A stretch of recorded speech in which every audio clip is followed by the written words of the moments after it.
Salve tricolores e torcedores de outros clubes, bem-vindos ao canal da Ju Santana, bem-vindos a mais um bate-papo aqui no canal. E aí, tudo bom com vocês? Seguinte, galera, hoje eu passo aqui rapidinho, tá? Só para avisar, você que não é inscrito, se inscreva no canal, fortaleça a mídia alternativa e deixe o like, beleza? Então, só para avisar vocês que amanhã faremos um pré-jogo aí no Parada Técnica, beleza? Aqui no canal. E hoje a gente vai falar um pouquinho, eu vim trazer esse vídeo aí pra gente repercutir rapidamente, né? Porque também não tem muito o que falar, a derrota aí do São Paulo pro Fortaleza. Mas na verdade eu queria muito falar com vocês sobre as questões das dívidas do São Paulo, tá? Muito tem se falado aí do dinheiro, que o tricolor bateu a meta de vendas e tudo mais, propostas, só que eu queria trazer algumas reflexões aí para vocês, e saber também alguns comentários aí que eu vou pedir para vocês deixarem aqui do vídeo, tá? Aproveitando, antes de tudo eu quero saber de vocês. Vocês acham, ou vocês veem uma evolução tática do São Paulo? Do início da temporada até o momento, vocês conseguem enxergar isso? Deixa aí nos comentários. Por que eu tô falando isso, tá? Porque o São Paulo perde pro Fortaleza de 1-0 em pleno Morumbi, com o Rogério Ceni dá uma entrevista coletiva falando que o São Paulo jogou muito bem, que o São Paulo não deixou o Fortaleza jogar, que uma bola que o Fortaleza chegou ele fez o gol, né?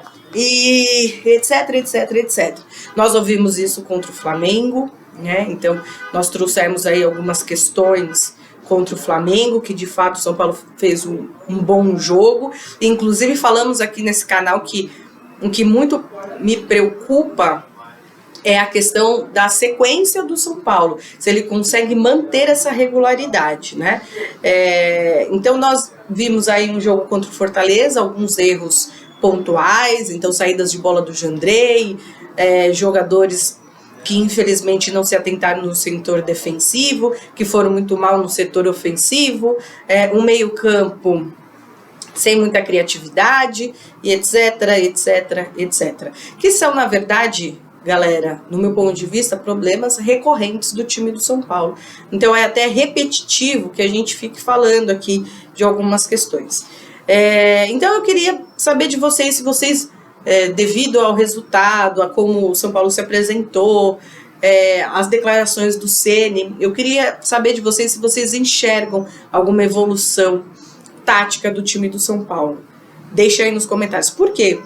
Porque eu, na verdade, eu não enxergo uma evolução no time do São Paulo, taticamente. E isso muito me preocupa. Já disse aqui na live anterior, que nós fizemos no sábado. Eu que sempre fui uma das maiores defensoras aí do Rogério Ceni, então isso muito me preocupa, né? Essa questão aí dessa evolução tática, algo que eu não enxergo, e eu gostaria de falar com vocês sobre isso.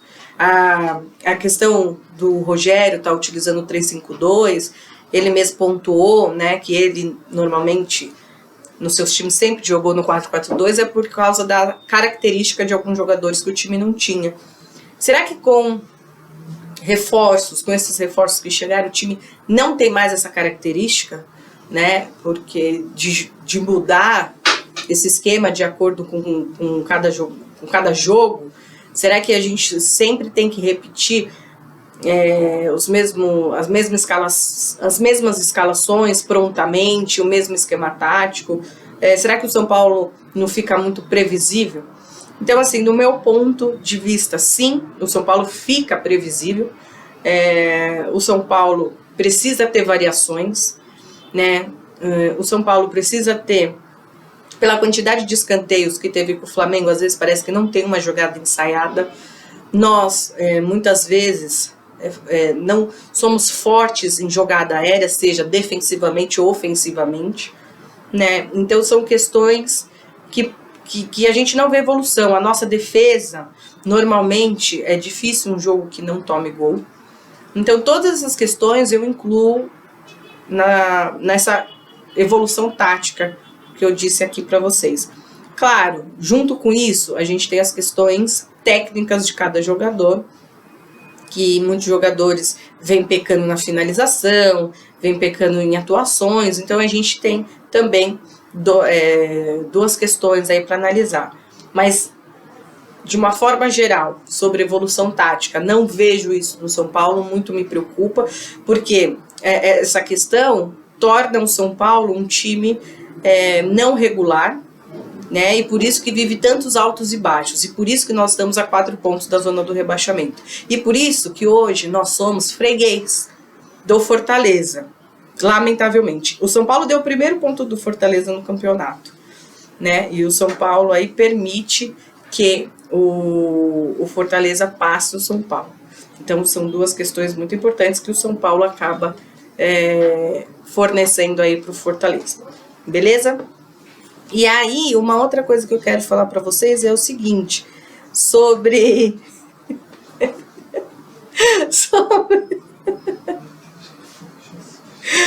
Uma outra coisa que eu quero falar para vocês, desculpa, gente, é sobre a questão dos valores que o São Paulo tem a receber. O que o São Paulo tem a receber aí? Eu li hoje uma matéria no UOL, muito interessante, bem escrita, de fácil entendimento, pelo Thiago Braga aí do UOL, que é sobre como o São Paulo usará os 200 milhões recebidos em transferências, né? A matéria veio ao ar hoje, dia 31. Então, eu ouvi muita gente falando do São Paulo de trazer jogadores, reforços para o planejamento de 2023. Acho super válido e importante. O São Paulo precisa se fortalecer, aí, principalmente no gol e algumas outras posições. Só que vale a pena ressaltar, e é isso que eu trago para vocês. É uma reflexão também muito importante no meu ponto de vista. O São Paulo, ele tem uma dívida muito alta, aí, né, beirando quase 700 milhões de reais. Desses 200 milhões, eu fiz inclusive um adendo, mas nós vamos chegar lá. Então, a matéria diz que a estratégia da diretoria, né, foi traçada para que o time tenha mais fôlego financeiro na temporada de 2023 e assim ajudar a sanar algumas das dívidas mais importantes. Então, vamos lá. Dívidas mais importantes. O São Paulo tem direitos de imagem em atraso, luvas, tá? Ainda da época da pandemia. Então, e direitos de imagem, tá? Que não superam 2 meses, aí, de acordo com a informação da matéria. Além disso, tá? O São Paulo tem alguns acordos judiciais na esfera civil e trabalhista, casos como o do Daniel Alves, que o ano passado foi acertado aí a rescisão e a forma de pagamento referente aos 24 milhões aí, que são parcelados em 5 anos. O São Paulo tem que quitar suas dívidas com alguns dos jogadores da época do tricampeonato, isso pouco é falado. Só para o Richarlison são quase 10 milhões de reais. E aí tem o Borges, o Hugo e o Bosco, tá? Que também ganharam na justiça trabalhista o direito de serem reembolsados pelo clube do Morumbi. E outros problemas são os débitos com empresários, né? Então, só para o André Cury aí, que cobrava mais de 40 milhões em ações judiciais, tá bom? Então, basicamente isso, e aqui eu não vou entrar em mais méritos, o que eu trouxe aí de reflexão, e na verdade isso muito me preocupa. Eu fiz essa postagem lá no Twitter hoje de manhã, que é o seguinte, galera. Com base em tudo isso que eu trouxe para vocês, que muitas informações são até ocultadas, né? O que eu cheguei na conclusão? Que, assim, se a diretoria fizer um bom trabalho, não só de planejamento, mas também de competência, no máximo, com esses valores que a gente vai receber aí, no máximo, nós vamos pagar apenas dívidas. Apenas dívidas. Então, assim, porque pelos valores, eu chego a duvidar, tá? Eu chego a duvidar que a gente vai ter um bom investimento para a próxima temporada. E digo assim, e a questão é que, pelo meu cálculo, eu não estou nem contando as dívidas com as instituições bancárias, que são os empréstimos que foram feitos, fornecedores, entre outros. A gente está falando aqui só de jogadores, de empresários, basicamente isso. Então, a torcida ficou muito feliz aí com a venda do Antony. O São Paulo pode receber na casa de 100 milhões de reais, fora as outras vendas, né, Gabriel Sara, Rigoni, etc. Mas talvez o que eu trago aqui vai ser muito impactante para muitas pessoas, para muitos torcedores. Não se animem com, não se animem para a próxima temporada com grandes reforços, né? A questão de, muito se falou durante esses dias de goleiros que o São Paulo estava sondando, não tem nada. O elenco do São Paulo está fechado, beleza? Pelo menos para essa temporada. Tem a probabilidade de começar a se movimentar para a próxima temporada. Há informações aí que eu vi no Twitter do Alexander, inclusive, que é um setorista aí do São Paulo, do Bola VIP, que ele diz que a diretoria, né, palavras da diretoria aí, que ele traz pra gente, que estão muito contentes com os goleiros, né, até o momento, que o São Paulo tem, Thiago Couto, Jandrei, Felipe Alves. Então, assim, eu trago esse vídeo pra gente refletir que